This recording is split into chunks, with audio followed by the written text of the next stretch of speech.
Sejam todos muito bem-vindos a mais um Rede Pará Podcast, hoje para falar de COP30, para desmistificar carbono zero, para falar sobre créditos de carbono. Quanto assunto interessante, são assuntos do momento, né, Gilvan? Exatamente, não é à toa que eu vim de verde aqui. Exatamente. E a gente tem uma grata satisfação de receber aqui o Felipe Zagalo, um grande amigo, companheiro de trabalho de muito tempo, e o Sávio Sardinha, que é um cara aí, Felipe, que é o cara que conhece essa onda toda, né?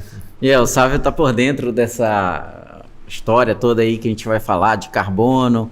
Eu tenho certeza que a Filter Carbon também está se preparando aí para a COP30 aqui em Belém, trazer cases importantes para o estado do Pará, e vai ser bacana. Felipe, aliás, o Felipe é um consultor do meio ambiente, é um cara que começou, podemos dizer, o precursor, sim, né, de um grande projeto chamado Municípios Verdes. Municípios Verdes, exatamente, que nasceu em Paragominas. Esse case nasce em Paragominas por conta todo de um problema ambiental que tinha lá. E eu queria começar já, começando com o Felipe. Conta pra gente como nasceu esse projeto do Municípios Verdes, quais foram os meandros, as coisas que aconteceram em Paragominas para nascer isso tudo. Bom, isso aí só para entender um pouquinho da história. Paragominas era a síntese de destruição que se falava de Amazônia. Então, se falava de fogo, Paragominas. Se falava de desmatamento, Paragominas. Extração de madeira ilegal, Paragominas. Então, era a síntese do que era um laboratório, tá? Quando a gente falava de destruição da Amazônia. Isso era uma verdade, né? Paragominas liderou o ranking de municípios que desmatavam muito. E em razão desse histórico aí, entrou numa lista negra, na época que a Marina Silva era ministra, né, do meio ambiente, entrou numa lista negra, e essa lista trouxe prejudicou o município, principalmente economicamente. E precisava se ter um caminho para se resolver essa situação. Senão, ou seja, todo mundo que tinha investido na cidade, todo mundo que tinha seu patrimônio na cidade, ia se perder, e provavelmente Paragominas se tornaria uma cidade fantasma. Bom, na época o Adnan Demar, que era prefeito, né, de Paragominas, ele foi buscar essas soluções em outros caminhos. E então, junto com ele, na Secretaria de Meio Ambiente, a gente começou a desenvolver algumas ações onde o primeiro ponto era a gente entender quais as áreas que realmente tinham aptidão agrícola e quais as áreas que tinham aptidão ecológica. Saber aonde estava tendo os desmatamentos e aonde não eram os desmatamentos. E aí aconteceu um negócio bacana que eu sempre digo, que quando a gente vai para o campo, quando a gente entra mesmo de cabeça e aprofunda os estudos, os nossos diagnósticos mostravam que quem realmente carregava esse desmatamento para Paragominas não era o agricultor e não era o pecuarista, era o carvoeiro, que estava ali escondido, quietinho na dele, né? E ele é que conduzia todo esse processo de desmatamento que houve naquela época do carvão vegetal, né, que alimentava as siderúrgicas de Marabá, enfim. Daí precisou-se ter essa estratégia. Em cima dessa estratégia, era realmente reduzir os índices de desmatamentos.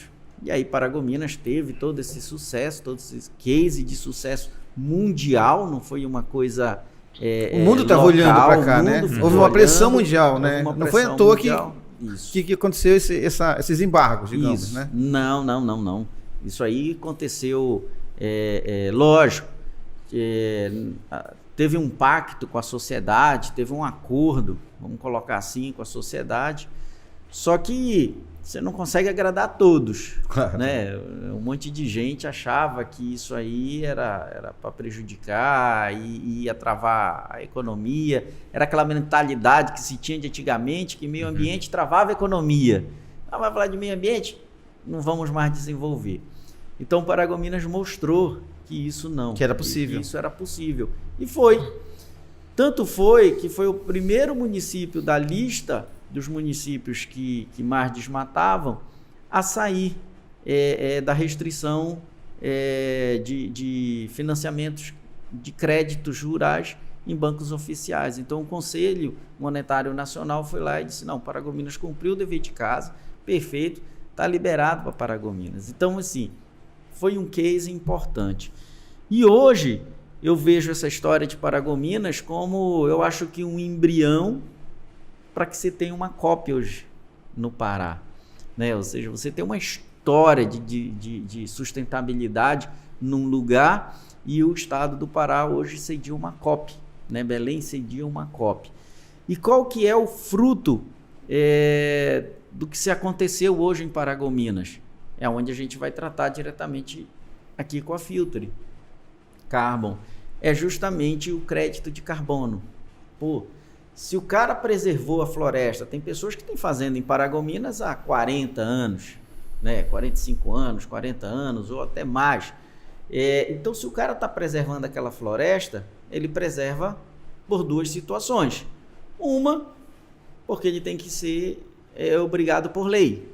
E a segunda, porque ele gosta daquela floresta. Senão ele já tinha vendido aquela propriedade, já tinha passado para frente e tal. Mas hoje ele vem cumprindo nesses 40 anos uma prestação de serviço ambiental para o mundo, é para a humanidade. Não é só lá para o morador de Paragominas, muito menos para o morador do estado do Pará ou Belém, é para a humanidade. Então hoje ele receber por esse serviço ambiental, por ele ter preservado esse serviço ambiental, por ela ter captado carbono da atmosfera, por ela ainda estar nesse processo de captação de carbono da atmosfera, e com isso ele assume o compromisso de evitar desmatamento para o futuro. Isso é um serviço ambiental que ele está fazendo para a humanidade. E o importante, que é o bacana, é aquilo que começou lá em Paragominas em 2008 e hoje, em 2023, a gente tem aí produtores que estão sendo beneficiados com esses serviços ambientais. Mudou o paradigma, né? Mudou totalmente o paradigma. E aí, dentro da nossa discussão, isso sai já do cenário ali da parte de florestas, né? Aí já tem, o Sávio vai falar um pouco melhor, que você tem o Blue Carbon, que você trabalha em áreas litorâneas no estado, você tem o biogás, que você também consegue extrair carbono pelo biogás, ou seja, quem tem boi em confinamento, né? Quem tem laticínio, que tenha gado em confinamento, no laticínio, enfim, eu já entro aqui no pouco da é um mercado novo, entre aspas, né? Novo, vamos colocar assim, salutar, ou seja, porque você está fazendo um bem para a natureza. Fazer um bem para a natureza, muita gente olha assim, tem muita gente do urbano que olha, eu vou fazer um bem para a natureza, eu vou plantar uma árvore. Tá, beleza. Mas tu vai plantar uma árvore, mas o quanto que tu gera de emissões durante a tua vida inteira. Então, ou seja, tu tá aí devendo aí, tipo, milhares de árvores por tudo que tu, né, conseguiu... Já usufruiu, digamos. Usufruir, tirar da natureza, do carbono. Então, sim, desde quando eu acendo um fogo lá no fogão, eu tô gerando metano, enfim. Então, assim, não é só esse aspecto. E aí, Gilvan, eu queria tirar a atenção aqui do negócio legal. Eu tenho vindo para Belém várias vezes, a gente tem discutido muito pela rede Sustainable Advice. Então, o que eu tenho sentido do belenense? Ele ainda não entendeu o que é a COP. Ainda não caiu a ficha dele do que é a COP. Para ele é um evento, é uma reunião que, enfim, as pessoas vão estar ali conversando. Fechada. E não vai ter impacto nenhum, de fato, para a cidade. Não conseguiram ainda entender que Belém vai receber todos os chefes de estados do mundo, todos os países do mundo. Ou seja, você vai ter aí um aeroporto que você deve ter aí 200 voos por dia, entre decolagem e aterrissagem. Você vai ter que ter uma estrutura hoteleira gigantesca. Então, assim, e que é um evento, ou seja, o estado do Pará, na verdade, Belém, que é a grande anfitriã, vamos colocar assim, está representando o Brasil numa COP. E nunca o Brasil, assim, depois da Eco 92 e da Rio+20, vai receber de novo um grande evento mundial. Olha que importância hoje tem Belém em receber uma COP. É como se Belém fosse, nesse momento da COP, a capital do mundo, né? Planeta, porque né? Tá todo mundo aqui, os olhos voltados todos para cá. E aí eu pergunto até para o Sardinha, tem muita coisa passível de ser feita até a COP? É possível você criar mecanismos de avanço com esse pouco tempo até o evento? Com certeza.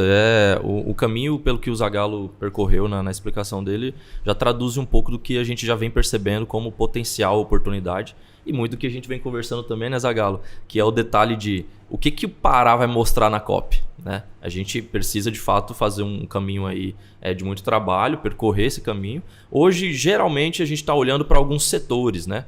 Quando o Ministério de Ciência e Tecnologia, né, o SIG, que é o sistema hoje que vai monitorar as emissões brasileiras, né, de carbono e todos os gases que são literalmente atrelados a qualquer tipo de atividade, né? Nós, como seres humanos e uma indústria, vai emitir gases.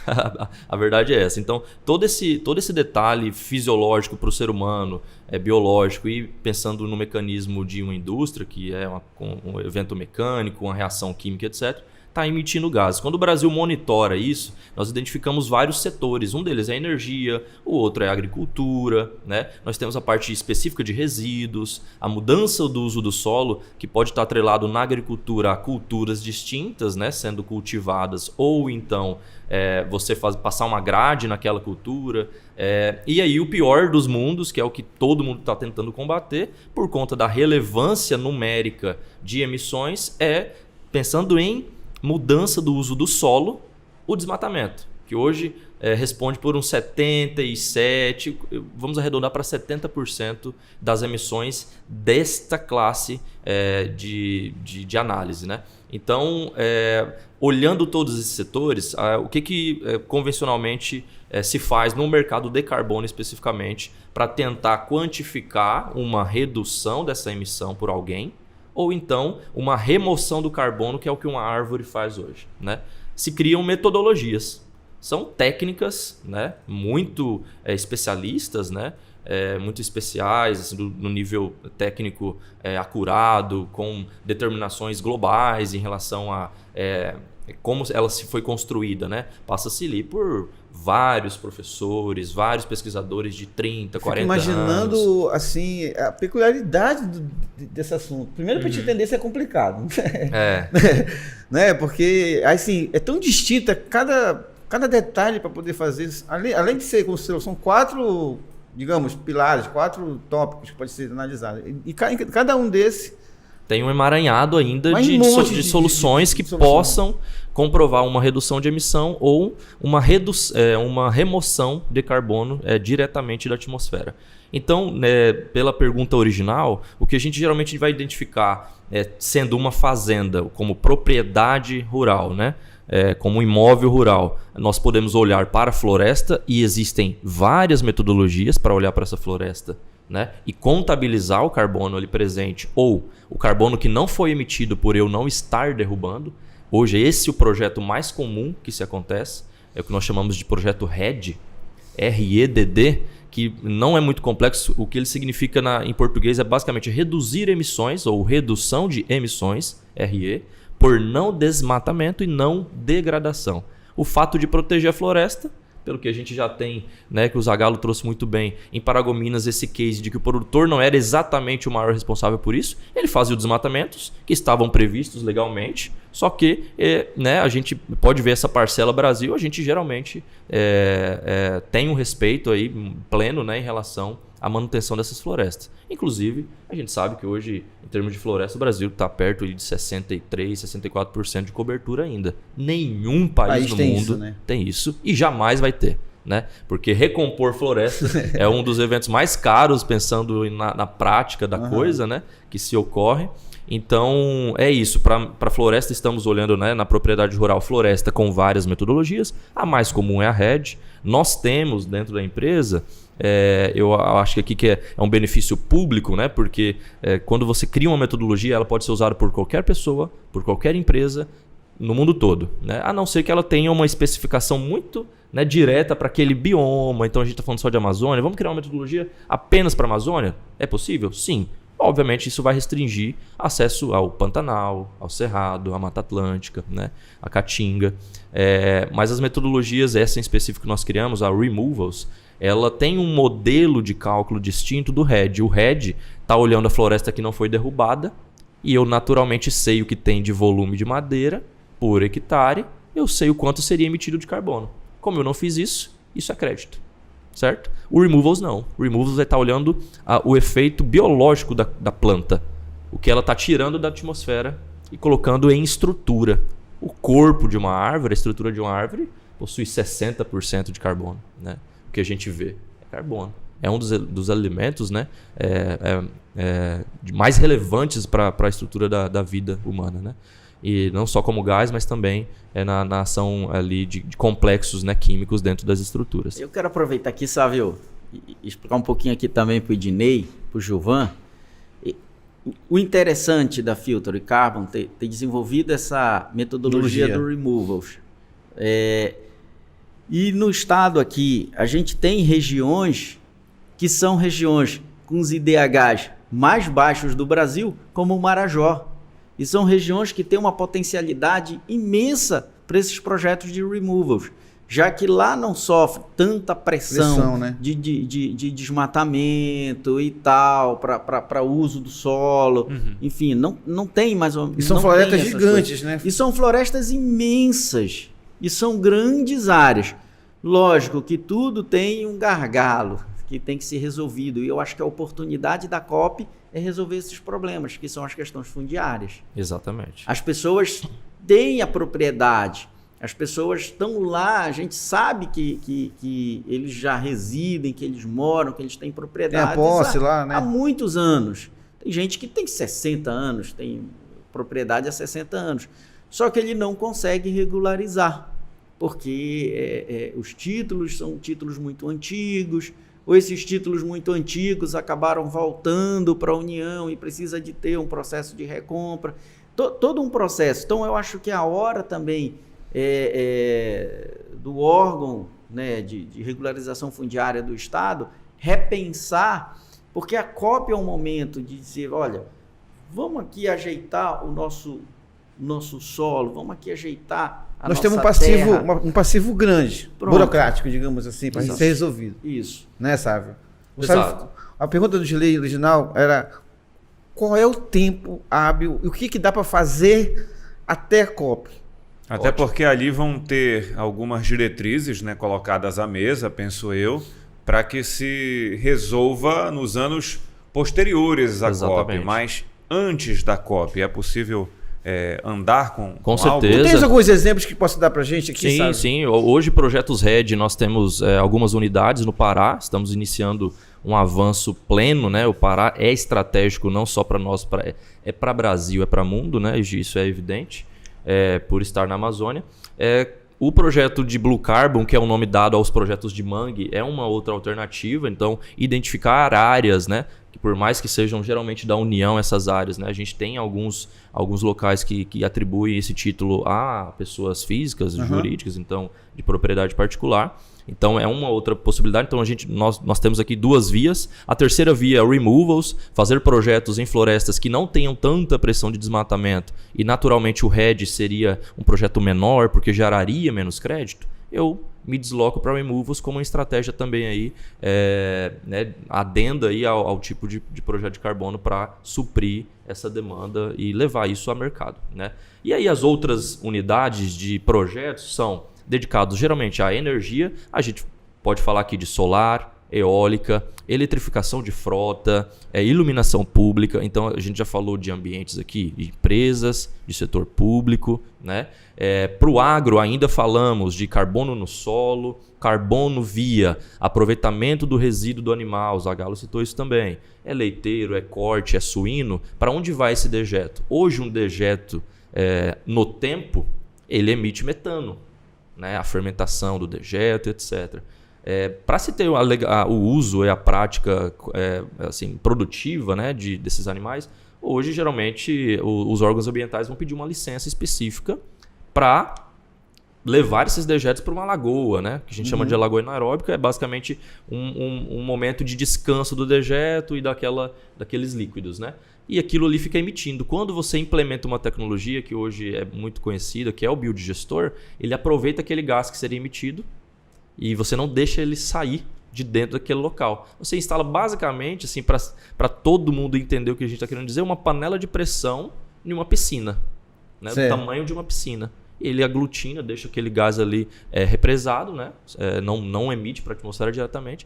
E os benefícios são vários, né? Uma via de geração de receita para o produtor é a energia que se gera com aquele gás, ou a energia que ele deixa de pagar para a rede, ou então a energia que ele supre a fazenda inteira e ainda sobra e vende para a rede.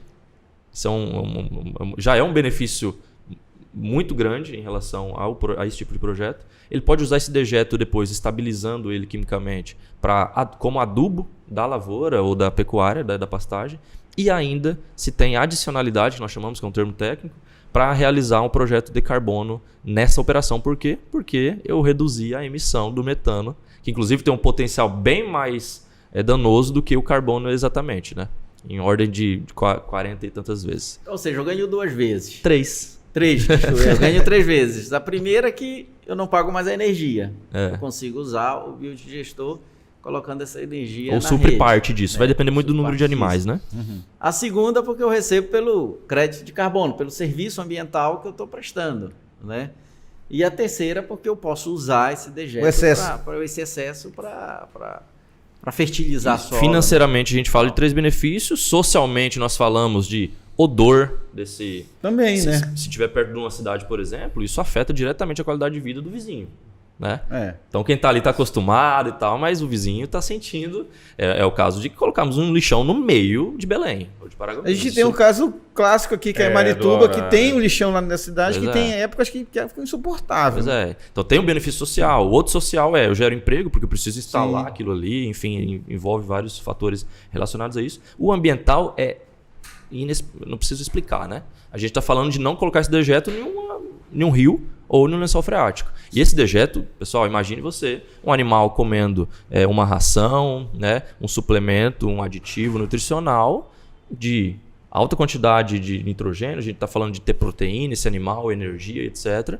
Essas fezes, ela vem com vários compostos químicos que, juntos ali no formato de fermentação que ocorre do animal, ele obviamente, se atingir a água, vai afetar nós como seres humanos. Então são vários atributos. E o legal de todos esses projetos, a gente falou de energia, falou de agro e pecuária, existem N metodologias que nós nem usamos no Brasil ainda, né? Por conta de questões de aplicação mesmo, a complexidade ou a falta daquele equipamento, como o biodigestor já é disseminado. Existem outras metodologias que envolvem outros equipamentos, mas que o Brasil ainda não tem essa capacidade de investir, valores são muito altos. E eu ia te perguntar exatamente isso, né? A gente tem um modelo a seguir, né, de determinados países, e é possível dentro do país, com investimentos em tecnologia, em educação, em ciência, desenvolver essas tecnologias para cá, com a nossa realidade sendo o molde, porque de repente algo que é aplicado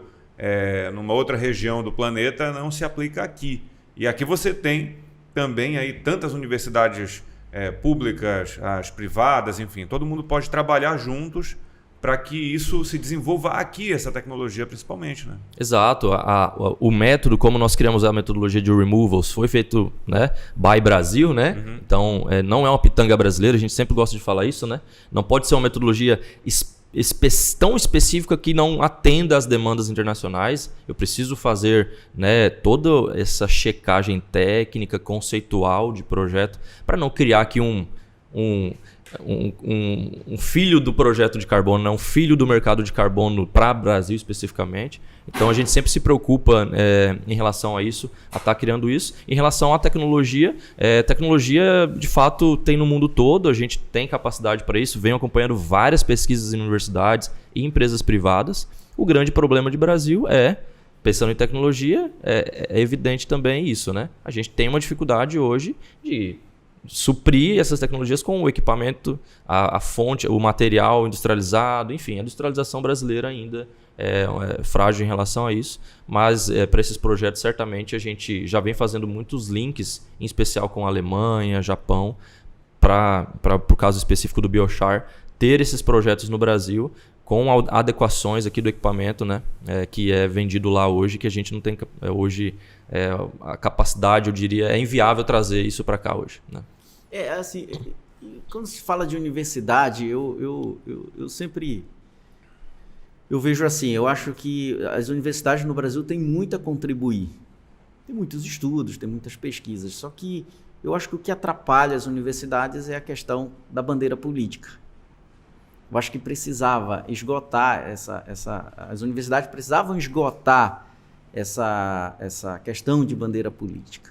E deveriam começar a enxergar elas como realmente uma baita fonte de pesquisa e de projetos que pode estar entregando para a iniciativa privada.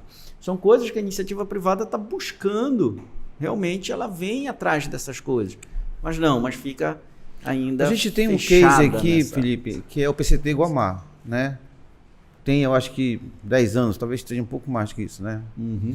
E lá nasce essas pesquisas, digamos, mais avançadas com a indústria, com a Universidade Federal e tal. Mas a gente não vê nada de crédito de carbono. Eu não sei aonde no Brasil, se vocês saberem, falem aqui pra gente, se tem alguma universidade já com a indústria pensando soluções de tecnologia, enfim.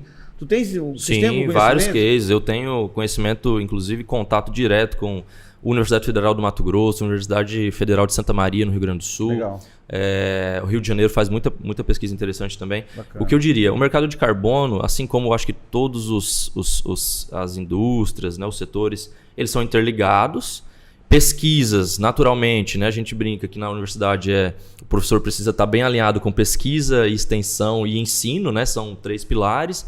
O que a gente vê da universidade geralmente é a entrega de pesquisas base, né? Que nunca podem acabar, e eu defendo muito isso, né? São pesquisas que eu repito ela todo ano, parece que é o mesmo projeto, é um copy-paste, só muda o nome do orientado, né? Que é o aluno que está passando por aquela fase de universidade. Porque muda tudo, né? De um ano para o outro. Isso, eu tenho então que repetir para ter a base de dados atualizada. Então isso a gente chama de pesquisa base. Isso tem que contínuo o trabalho. Exato. Quando a gente vai para um mestrando, a ideia do mestrado brasileiro, isso não é mundial, é ter o aluno sair de lá com o domínio na escrita, né?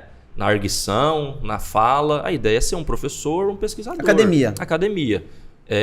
Existem mestrados profissionais. Na minha área, sou engenheiro agrônomo, não tanto, né? Mas em muitas áreas sim.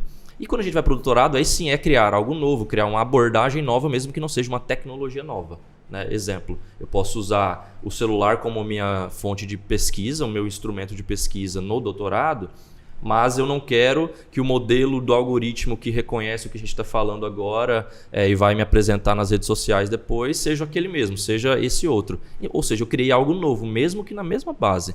Então, geralmente, essa é a linha das pesquisas. O que o Felipe falou, eu concordo plenamente. Né? A conexão entre as empresas e universidades, e por isso nascem aí as PPPs, né? As parcerias público-privadas, deveriam ser muito ampliadas. Porque a demanda existe, a empresa nem sempre detém de tecnologia, laboratórios e pessoas.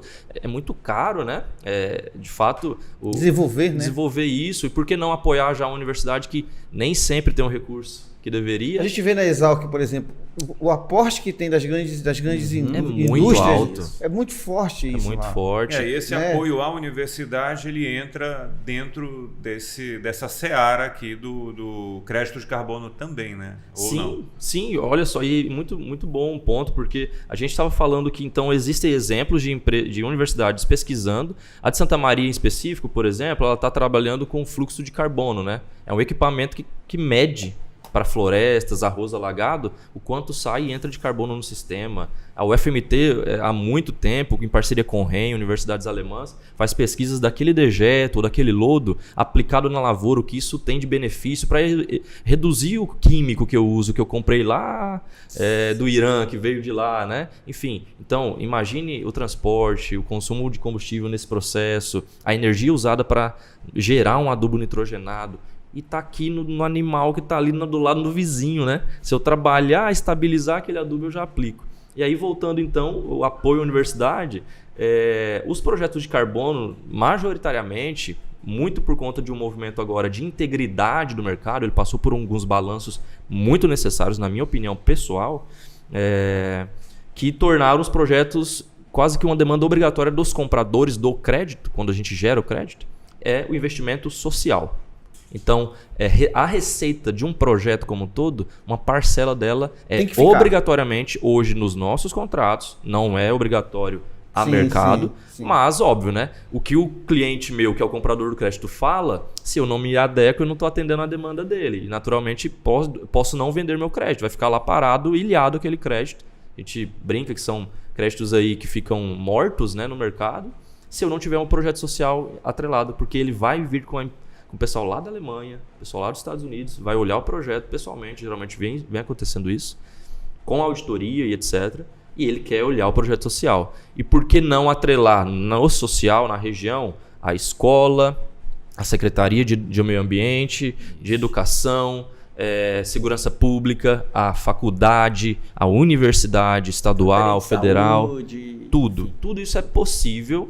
Obviamente que o foco sempre vai ser resolver os problemas mais latentes. Sim. Eu não vou ficar investindo todos os projetos de carbono em pesquisa, porque eu sei que lá na região de Altamira, talvez o problema seja vulnerabilidade feminina. E a gente tem que bater nisso. Vamos fazer primeiro o sistema base para a vida humana, é o que inclusive é meta do mercado, né? A gente está falando de carbono só por isso, no final das contas. É para manter dentro um mundo habitável, né? De sobrevivência. E por que eu vou ficar investindo no melhor material de carbono da mesa lá das casas de quem só tem renda acima de 20 mil reais por mês que podem comprar? Então não é esse o foco. O foco é ser algo, de fato, de acesso a todos, né? Enfim, eu acho que de resumo é isso, né? Estar com universidades é muito importante, a base técnica é inquestionável, dizer que a gente tem que sempre estar suprido por isso, mas também investimento, né, em estudos e etc. é um dos elementos que nós avaliamos também no momento de definir para onde vai esse dinheiro.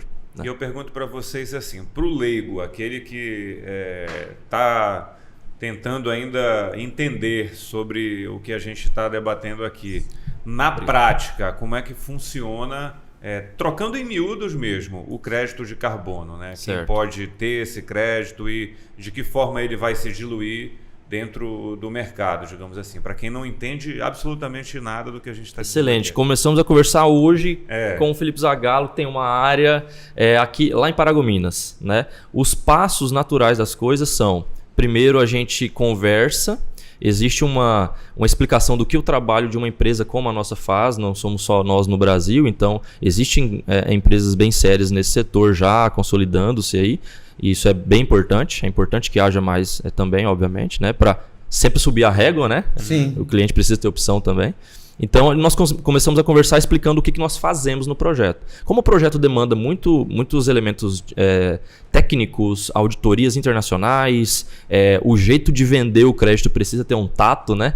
Você tem que estar diretamente com o cliente. Hoje, por mais que existam plataformas digitais, etc., o cliente prefere sempre vir no projeto presencialmente.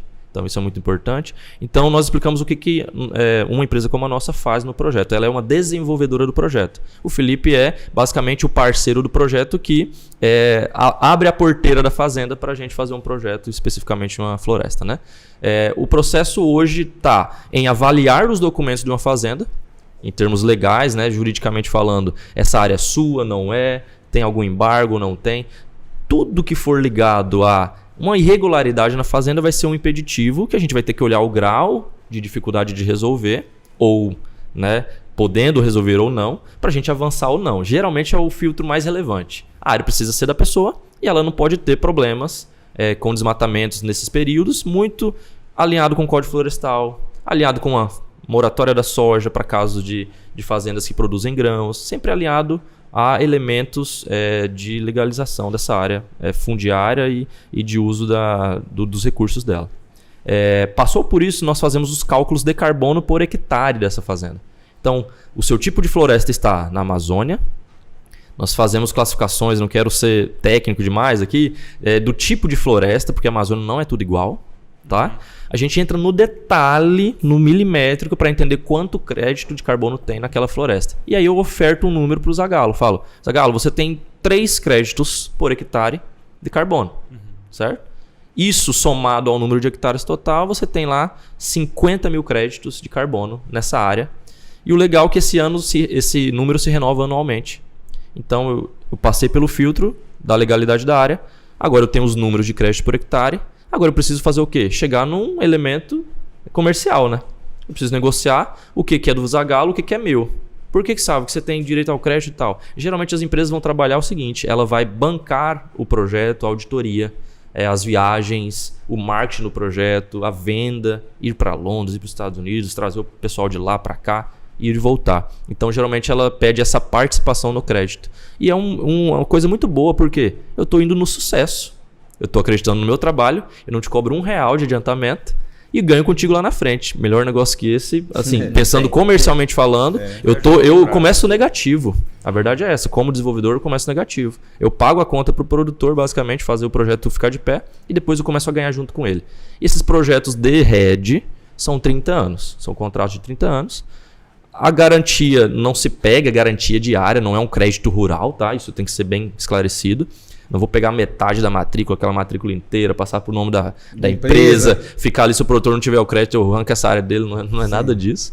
É um acordo de fato, é pelo ativo carbono, né? Eu estou olhando só pro carbono, não estou olhando nenhum grão que saia dali, nenhuma folha que saia da floresta, tudo continua sendo do produtor. E aí depois a gente entra no acordo, né? Após o momento de fechar um acordo das participações, começamos o processo de escrever o projeto, é uma espécie de tese de doutorado mesmo, sobre a fazenda, a região, explico tudo que é biodiversidade, clima da fazenda, tipo de floresta, entro mais a fundo ainda, e durante uns 15 meses eu vou fazer essa escrita de PDD que nós chamamos, que é o projeto. Em função desse documento, as auditorias vêm fazer auditoria, são várias, né? Para resumir aqui, ela gera esse crédito, oficializa ele a mercado. Depois disso começa a vender. Aí é bater na porta ou ser acessado pelas empresas que querem comprar. Da hora que vocês começam a negociar até, digamos, que esteja tudo legal... É 1 ano e meio, mais ou menos. 1 ano e meio o processo todo. 1 ano e meio. O primeiro... exatamente. Perfeito. A gente consegue listar o projeto, que é enviar lá para a certificadora, para a auditora bem antes. Tu tens um case no Pará? Nós temos hoje 5, 6 projetos, né? A maioria deles de RED, como eu comentei. Já estamos olhando para... Visitei em Paragominas essa semana fazendas de pecuária e fazendas de agricultura. Visualizamos um potencial interessante nesses projetos. Então muita coisa vai acontecer. Provavelmente até o final do ano a gente deve ter alguma coisa perto de 10, 15 projetos aqui na região. Além do Blue Carbon, que é no Mangue, em Salinas, né? O mangue, a gente sabe que o mangue é muito especial trabalhar a preservação do mangue, né? Lá em Salinas, fala mais um pouco desse projeto lá de Salinas, lá do mangue. O projeto é esse, né? A função ambiental que o mangue tem, ela é muito relevante, né? Ela é a porta, é a barreira, né, de entrada ali e saída também. Então, preservar o elemento florestal que existe no mangue e a biodiversidade dele é uma meta global. Essa área lá de Salinas, qual é o tamanho dessa área que vocês estão trabalhando lá? Hoje ela tem perto de 6 mil hectares, se eu não me engano. É coisa perto disso, 5.500, 6 mil hectares, né? Inclusive o filho do proprietário dessa área, depois que iniciamos o projeto, uns 4, 5 meses de projeto, ele entrou no time nosso, né, para também ajudar a acompanhar o projeto. É bem interessante a interação que existe com os clientes, né? A gente, de fato, vira uma parceria de longo prazo. Eu preciso ter confiança plena do parceiro produtor, proprietário da área, assim como ele em nós. Então essa proximidade ela é muito importante. O fato não novo, mais importante contar aqui, é que, inclusive, para ampliar essa interação, o projeto social também vem para isso, né? Eu ter o produtor na tese do negócio é muito importante, né? O negócio não roda sem o proprietário. E esse nó, Zagallo, do proprietário, né, entender tudo isso que foi dito aqui hoje, ele está mais desatado, digamos assim? O proprietário ele se inteira mais do quão importante vai ser para ele entrar nesse momento, né, que é um caminho sem volta, digamos assim? Ele tá bem atento.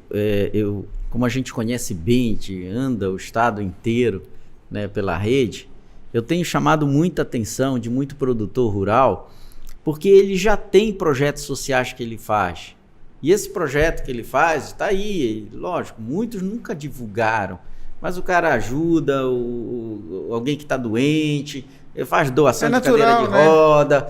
Eu conheci vários produtores que na época do Covid, conheci em especial um lá em Itinga, que na época do Covid ele comprou o kit lá e entregou para a prefeitura, balão de oxigênio, enfim, entregou para a prefeitura. Então, ele já tem projetos sociais. Então tem outro lá em Eldorado do Carajás que furou poço de comunidade para dar água para a comunidade. Então ele já tem. Então o que eu sempre digo? Vamos dizer que tua terra vale $1 uma tonelada do carbono. Você vai ganhar $1 por tonelada por uma coisa que você nunca ganhou nada. Você tem 40 anos aqui com essa floresta. O único risco que você tem de ganhar é uma multa. Se pegar fogo ou se entrar alguém te roubar a madeira. É o risco que você tem de ganhar. Nem é o crédito de carbono que vai dar, né? É a própria legalização. Pois é. Aí eu digo, olha só o quanto que esse projeto, o quanto que é interessante você ter esse ativo, e hoje a tua floresta está valendo muito em pé. Então é a hora de você começar a olhar. E o que você faz de investimento social é o que você vai passar para a empresa, e a empresa vai dizer, vamos continuar. Porque agora o projeto te paga isso. Tu não tira mais da tua bolsa, da tua carteira. O projeto te paga isso. Né? O que tu vai receber por crédito de carbono, tu vai pagar. Tu vai continuar fazendo essa tua atuação social. Ah, mas eu não quero continuar tirando o meu bolso. Ótimo. Perfeito. São pessoas realmente de corações muito grandes, né? A gente conhece gente que tem um coração imenso, muito grande. Aproveitando um pouco lá tua última pergunta, explicando um pouco de como que a gente leva de forma leiga essa coisa do carbono. Sim. Eu digo assim, vamos dizer que esse carbono seja essa xícara. O cara chega comigo e diz, eu tenho um produto na prateleira. Eu tenho uma floresta, eu tenho uma área no mangue, eu tenho um esterco que fica ali parado, eu tenho confinamento, eu tenho um laticínio, um frigorífico, sei lá. Eu tenho um produto na prateleira. Eu disse, beleza. Primeira coisa que eu preciso saber desse teu produto que tu queres me vender é se ele tem nota fiscal. Que é a documentação toda. Que é a documentação toda. Eu não vou comprar um produto porque não tem uma origem. Então eu preciso ver essa coisa. Depois vamos negociar para preço. Eu não digo quanto que vale e nem você vai dizer quanto que vale. O valor é o que tem de carbono aqui dentro. E aí o mercado é que vai definir a regra de valor na hora que ele assina o contrato. Então é uma forma simples que as pessoas acabam entendendo e dizem, não, mas isso eu pensei que era um negócio era mais complexo e tal. É demorado? Deixa a complexidade conosco, né? Basicamente isso. É demorado porque realmente quem vai fazer o projeto, quem vai fazer as auditorias, isso tudo independe da gente. Isso depende deles e da ação deles. Não se esqueçam, Sável é legal, eu acho colocar isso no mundo. A Verra é a maior certificadora que existe no mundo. E a Verra está quase sozinha. Então a Verra certifica não só no Brasil, muito menos só no Pará. Ela certifica projeto de carbono no mundo inteiro. Então às vezes você precisa realmente de estar organizando esse time. E as pessoas precisam ter consciência disso. De que, olha, eu vou fechar um projeto de carbono agora, eu vou receber em 2024? Talvez não. Talvez você receba lá no início de 2025. Exato. Então, é importante sempre as pessoas estarem cientes da transparência do negócio. E não vender uma coisa que não existe. O cara chegar e dizer assim, não, hoje está aí, está valendo $15 a tonelada do carbono. Eu digo, não sei, porque isso é regra, é mercado. Então, hoje pode estar. Mas no dia que tu assinar o contrato, pode estar valendo 5. Sim. Então, não vou aqui em assim como a soja estava 160, agora está 120. Então, isso varia. O que eu sempre digo, o gado está bem baixo. E aquilo que eu sempre falo para eles, por mais que esteja valendo 5, tu nunca recebeu nada por aquilo lá. E Sávio, explica pra gente em que pé está esse mercado, quanto ele evoluiu e qual uma perspectiva, digamos, desse mercado para o Brasil, para a Amazônia. Legal, o Brasil deve chegar a 20, a gente tem estimativas aí até 2050 em ser o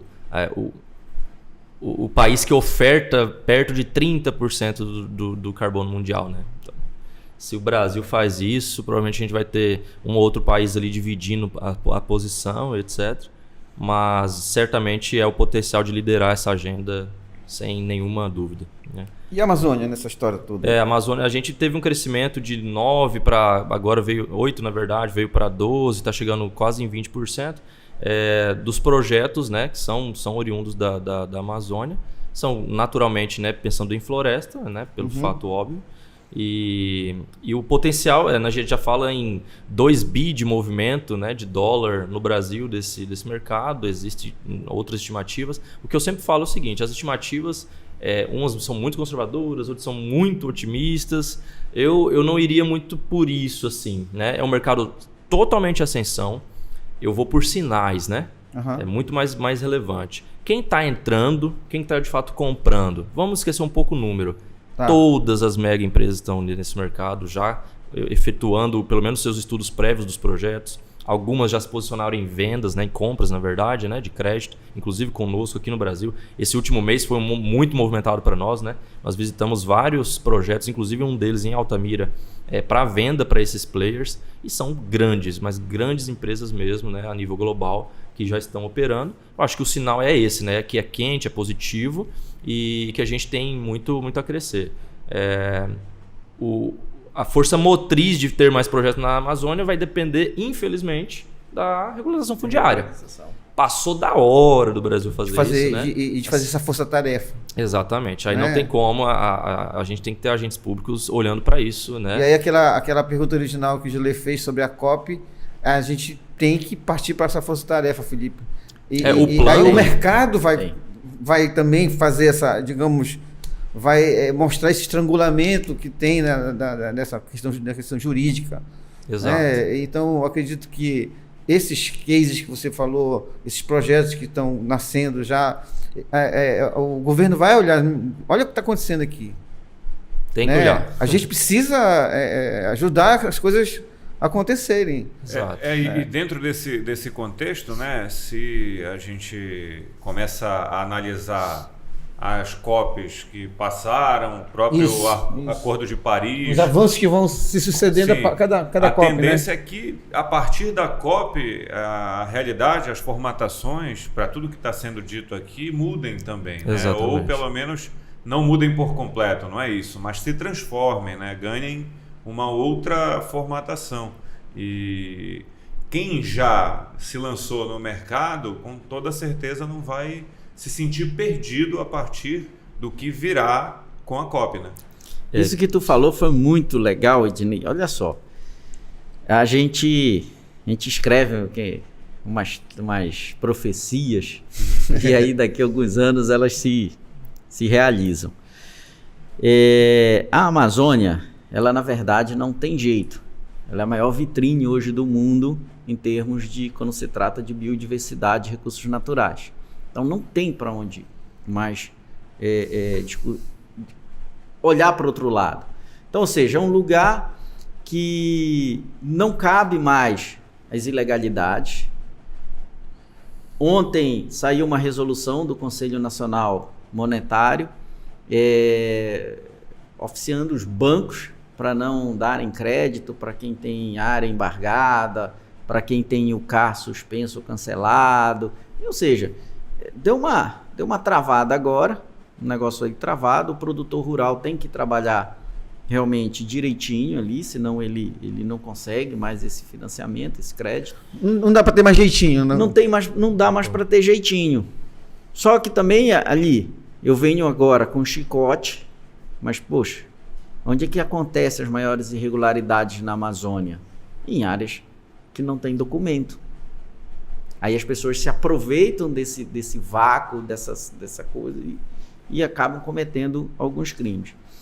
Só que a gente sempre fala para o produtor, vai chegar uma hora que o teu boi para ser vendido para um frigorífico, o frigorífico vai ter que provar, ou sei lá, para a China, para os Estados Unidos, para a Europa, né? que ele neutraliza o carbono. Então, ou seja, tu só vai um dia conseguir vender boi se tu tiver uma carta de crédito de carbono, dizendo que aquele boi que tu estás lá é um boi que tu né, neutraliza as emissões que ele causa e de que ele não é de área desmatada, não é de área que seja irregular, é de uma coisa. Vai chegar uma hora. Então o circo vai se apertando, não tem jeito. Isso é uma pressão mundial, isso é uma pressão comercial. E quem manda é quem tem o dinheiro, não tem para onde a gente correr. Se os países ricos definirem que é assim, vai ter que ser assim. Então a hora de se adequar é agora. Porque se ele deixar para se adequar no momento do aperto, ele vai ser caro e ele vai perder produto no mercado. Ou ele vai tentar vender esse mercado, tipo num mercado negro da vida, que não vai receber o quanto que ele deveria receber. Porque, querendo ou não, vai agregar valor ao produto dele. Então, é uma discussão que a gente abre. Eu tenho certeza que a COP aqui em Belém vai ser norteador, vai ser um divisor de águas para a Amazônia no mundo.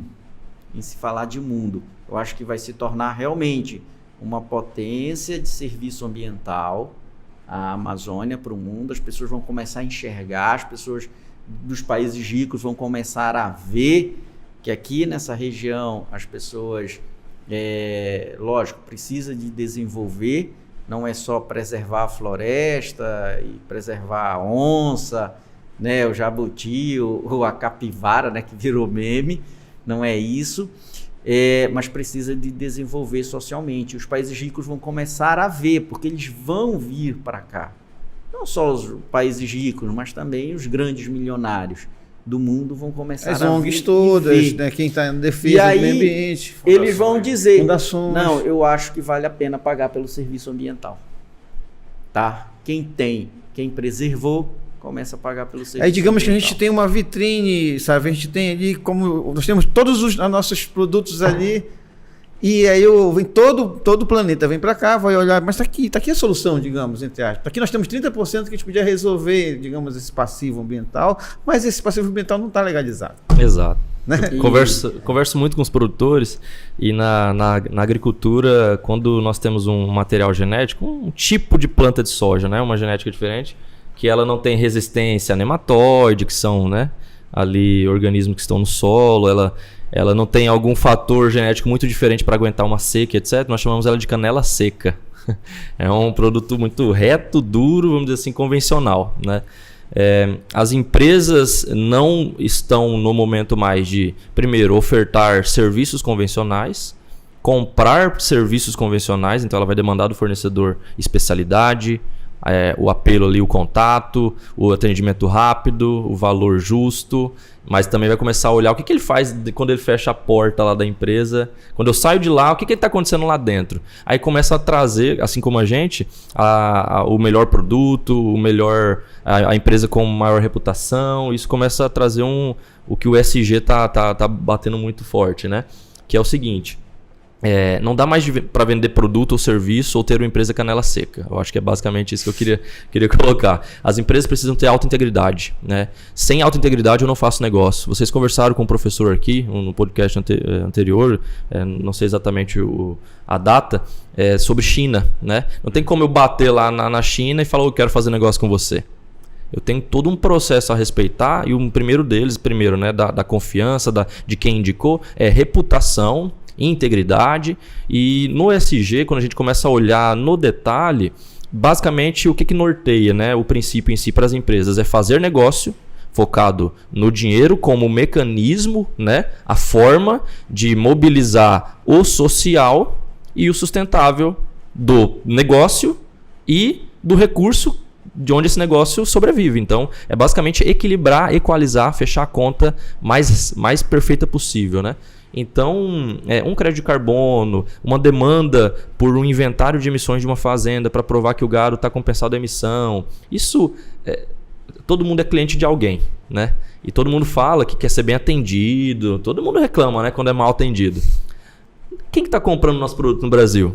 Me questionaram esses dias que a oferta de crédito está no Brasil, mas a demanda não está. Ou seja, empresas brasileiras estão comprando pouco crédito, por enquanto. A regulação está vindo aí.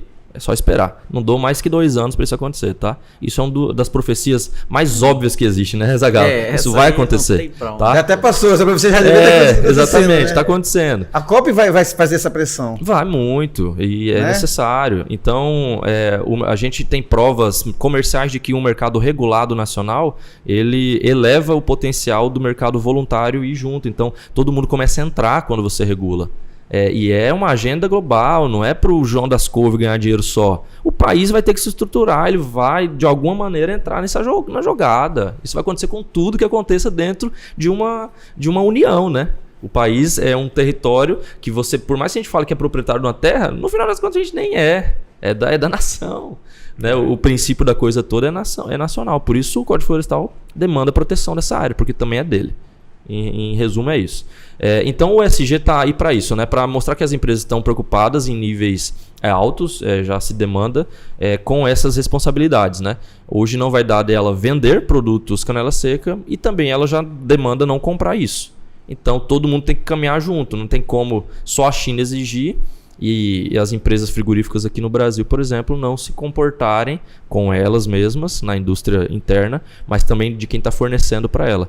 É um tema de discussão muito grande, inclusive é um elemento de GTs em vários grupos, né, de pesquisas na pecuária, na agricultura, grupos de trabalho que a gente chama de GTs sobre rastreabilidade da carne, por exemplo, que é um fator não só importante nesse momento para carbono, mas momento anterior importante para quê? De onde está vindo esse gado e como que eu reconheço caso existe uma fonte ali de febre aftosa em X lugar? Como que eu reconheço o lote? Isso tudo é uma questão quase de segurança pública, no final das contas, de economia. Então, olha o nível de a gente poderia estar aqui avançando, né, e saindo de várias formas para várias explicações.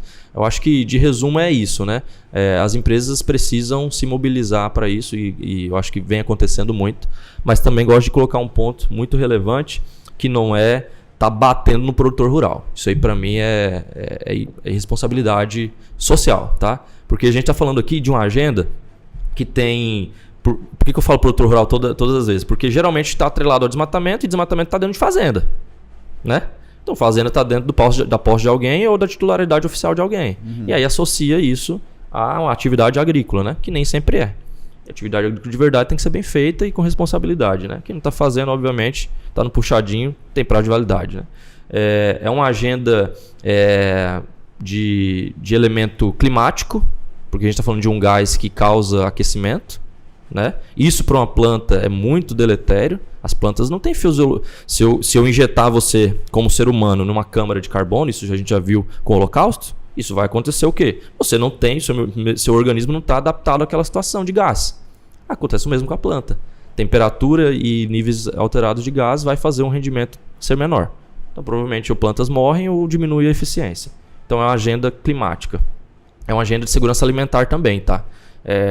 Deixar de plantar soja para plantar árvore, isso não vai acontecer em nenhuma hipótese, né? O que a gente precisa fazer é aumentar rendimento por hectare. Isso vem acontecendo. O Brasil é o maior exemplo, a agricultura mais, na minha visão pelo menos, mais especialista do mundo, né? A gente vem aumentando em mais de 200, 300 vezes por cento o nível de rendimento por hectare nos últimos 30, 40 anos de agricultura. É muita coisa. E a gente vai fazendo isso com genética, com manejo, com produtor racionalmente responsável e etc. E é também uma agenda financeira, né? Naturalmente, a gente precisa, então, cumprir uma agenda climática. Não tem ordem, tá? Não é uma primeiro que a outra, é tudo junto. Uma que é alimento. A gente precisa alimentar a população. A gente falou de China, tem 10 vezes a população do Brasil ou mais, né? Com outro podcast. E a gente está falando também de capital, que é o que mobiliza qualquer ação, né? Não existe nada sem a troca, né? Antes era escambo, agora a gente fala de trocar dinheiro, trocar serviço, trocar produto, né? Então não tem como a gente fechar olhos para dinheiro, porque isso mobiliza as coisas. Não tem como fechar o olho para o clima, porque é permanência da vida. E não tem como fechar também para a questão alimentar, né? Então, eu acho que esses 3 pilares, se bem conversados, a gente sai da mesa sem inimigo, né? A gente atende todo mundo. E esse equilíbrio tem que chegar, né? Tem que chegar, as pessoas precisam estar abertas para conversa, né? Eu acho que esse é o detalhe. Perfeito. A gente já está caminhando para o final, né, Gilvan? Aqui parece que o papo fluiu de uma forma muito interessante. Já penso eu que uma parte 2 é importante também a gente ter, de repente, para falar sobre o meio urbano e como esse meio urbano pode contribuir. Se Exato. você... que hoje, né, Ednei, um dos maiores problemas ambientais que o Brasil passa... Saneamento básico, né? Então a gente pode no meio fechar urbano. esse bate-papo falando sobre, de forma bem sucinta, como o meio urbano pode contribuir nessa pré-COP 30, né? Para que a gente tenha também mudanças partindo das capitais, das regiões metropolitanas, e não falar só tão somente aí dos interiores, da floresta. Aqui tem floresta também, né? Atravessando a Bahia, a gente tem um Cumbu ali, enfim, tem tanta coisa para explorar de forma positiva nessa pré-COP e durante a COP e pós-COP também, né?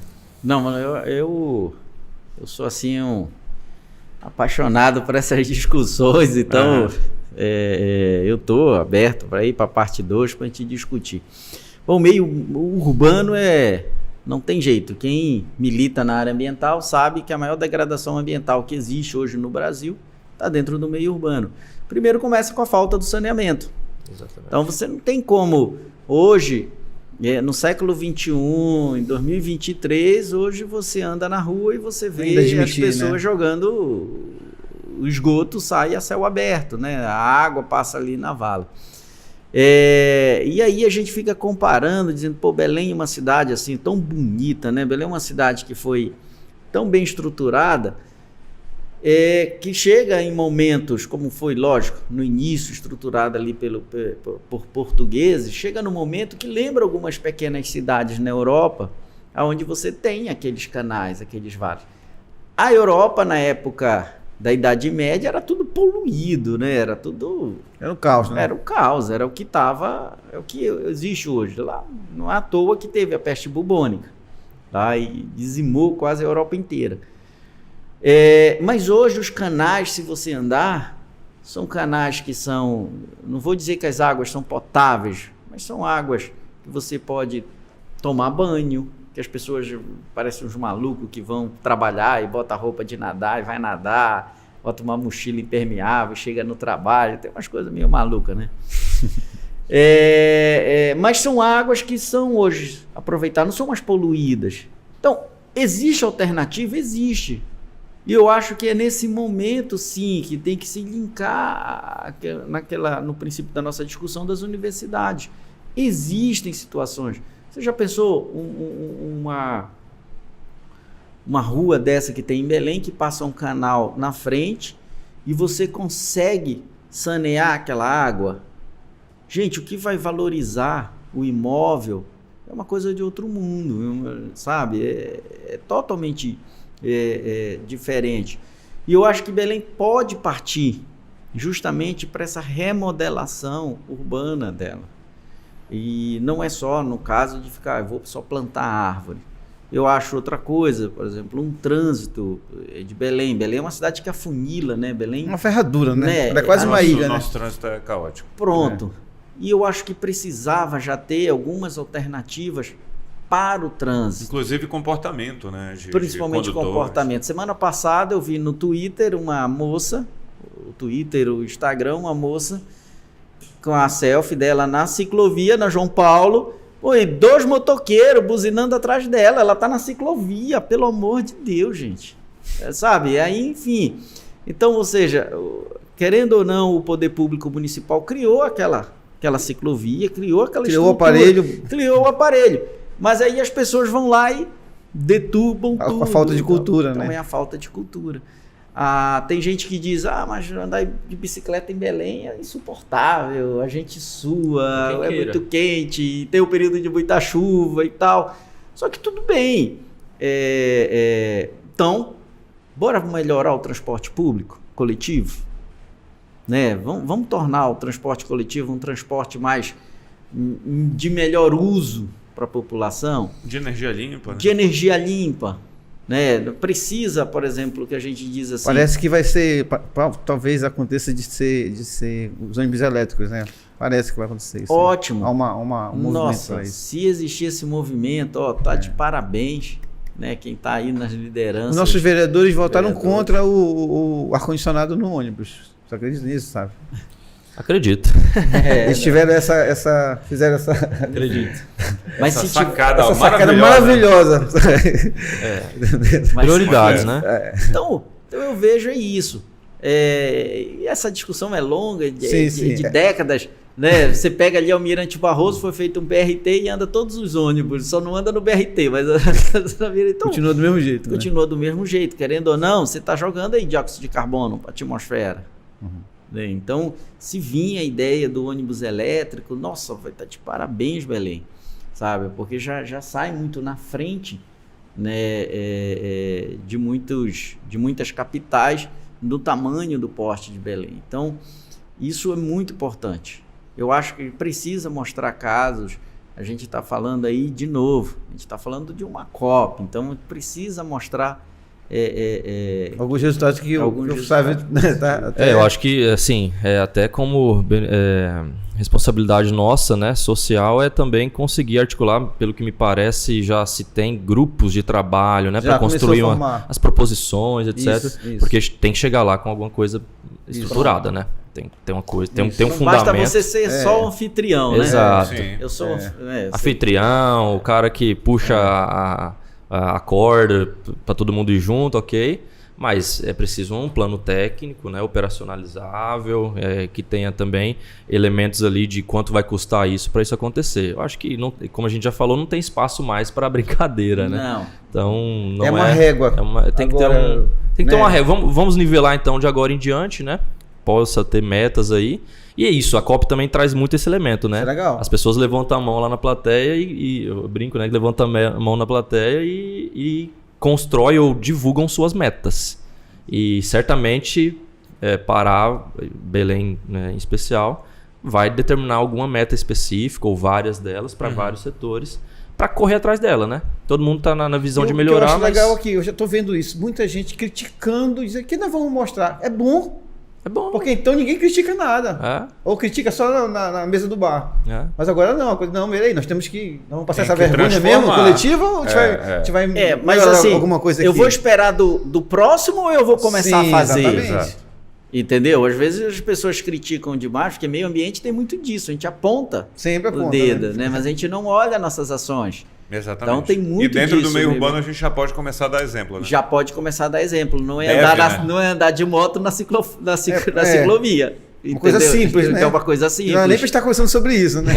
É uma questão de educação. Eu acordava em casa até semana passada com uns passarinhos numa árvore ali perto, né? No vizinho. Quando eu fui olhar outro dia, ele derrubou a árvore inteira, um jambeiro enorme. Então, são essas coisas, né? São essas coisas. Pronto. Então, qual era a biodiversidade que tinha no quintal daquele vizinho ali? Tudo bem, ele podia podar ou podia ver uma outra alternativa, mas cada vez mais a gente vê isso. Aí o sono de quem estava ali no entorno, na vizinhança, é até prejudicado por causa do calor, né?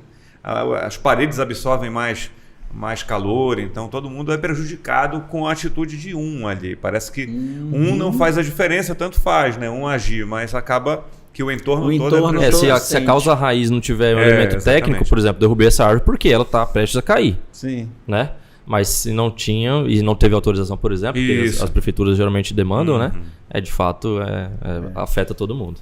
Tem que olhar a causa raiz das coisas, né? E o belenense, assim, mais uma vez eu vou insistir muito nisso e dizer, o belenense precisa cair a ficha da COP. Ele precisa se orgulhar, isso precisa ser externado. Não, eu quero ter... Hoje vai ter a COP em Belém. Nossa, eu vou ver quanto que custa para botar umas placas solares na minha casa, para ver se eu mudo a minha fonte de energia. Vou ver se eu, enfim, compro uma bike. De repente eu não consigo ir trabalhar de bike. Mas, final de semana eu vou dar minha volta na minha bike. Eu vou deixar meu carro na minha casa e vou na praça... né, vou ver o arraial, né, de bike, enfim. Então, eu acho que existem realmente isso. E outra coisa, o esporte, né? Eu acho que Belém também é um espaço maravilhoso para a questão da prática do lazer náutico, né? Sim. E tal. E tem muita coisa que pode ser aproveitado e a cidade precisa... eu não digo só os governantes, eu digo a população. Sim, sim. Das mãos para o governante. Vai acabar com essa história da bandeira política, porque A, B, C, D. Não. Acaba com essa história, né? Acaba esse discurso de ódio, acaba essa onda que está aí imperando, na verdade, aqui no Brasil. Realmente é das mãos. Nossa cidade vai sediar um dos maiores eventos climáticos do planeta. O Brasil teve 2, foram 2 no Rio de Janeiro. O Belém vai ter o privilégio de receber um evento nessa magnitude. Podia ser em Manaus, podia ser em Rio Branco, podia ser em Macapá, podia ser em Porto Velho, não é tudo Amazônia? Mas conseguiu para Belém. Então é hora, eu acho que do belenense se apoderar disso. É Perfeito. isso, gente. Muito obrigado, Zagallo, Sávio, pela presença de vocês aqui. Já fica feito o convite, né, Gilvan, para uma próxima oportunidade. A COP tem muito para conversar. Exatamente. Né? Vocês podem fazer blocos de COPs, né? Exato, Tem várias pessoas exato, especializadas em vários assuntos, Muito seria legal. bem rico. Agora, você sabe um pouco mais sobre crédito de carbono, né, Gilvan? Claro, estou podendo. Hoje já dá para dar palestras? Já, mais ou menos. Já dá para começar, Dá né? para começar, né? Voando a gente não está mais. É isso, gente. Muito obrigado. Voltem sempre à casa de vocês. Valeu, Gilvan. Obrigado, É isso aí. Obrigado, Gilvan. gente. Obrigado, gente. Até a Nós próxima. agradecemos. Tchau.